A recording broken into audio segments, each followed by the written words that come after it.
ছেলে মেয়েদের এতগুলা কমেন্ট, সবাই বলে সাজেশন দেন সাজেশন দেন, কালকে এক্সাম সাজেশন দেন। কি অবস্থা?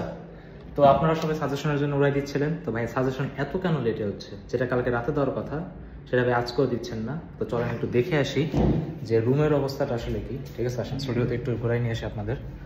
তো সবার আগে এখানে দেখেন আমাদের কে আছে। ঠিক আছে, সুফিয়ান ভাই আছে।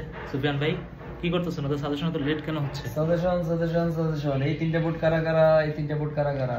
কারা কারা এরা? ঢাকা, চিটাগং, কুমিল্লা। তোমরা কারা? তোমরা কোথায়? তো এখানে ভাই সাজেশনের জোর শোর করে কাজ হচ্ছে। ঠিক আছে, ওদিকে যদি আমি তানভীরের কাছে যাই। ঠিক আছে, তো তানভীর হলো আমাদের সাজেশনগুলো সব আলাদা করতে সাহায্য করতেছে।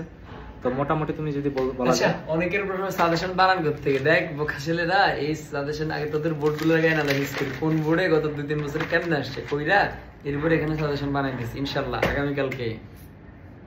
তো মেইন ব্যাপারটা হলো ইংলিশ ফার্স্ট পেপারে ভাই তোমাদের কোশ্চেনটা হার্ড আসে। ঠিক আছে, আর যেহেতু হার্ড আসে তাই একটু প্রেডিক্ট করতে একটু সময় বেশি লাগে। কারণ যদি ভাই কমনই না পড়ে, দেখো ভালো জিনিস দেরি করে দেওয়ার থেকে খারাপ একটা জিনিস আগে দেওয়া, এটা একটু ভাই হার্মফুল বেশি হয়ে যাবে। তো আশা করা যায় তোমাদের ক্লাসগুলো এমনভাবেই নেওয়া হবে। আজকে 3টায় আর 5টা তো ধামাকা দেখবেই, ওটা 3:30 হয়ে গেছে। কারণ সাজেশনগুলো আলাদা করতে হবে, আমরা একটু টাইম নিচ্ছি। বা 3:30টায় তোমরা তোমাদের লাইফের একটা বেস্ট অফ দ্য বেস্ট একটা ক্লাস পাবে। ঠিক আছে, তো 3:30টায় দেখা হবে। তুমিও চলে আসো, আর তোমার যে বন্ধু সারা বছর ইংলিশ কোনো কিছু পড়ে নাই তাকেও নিয়ে এসো। টাটা।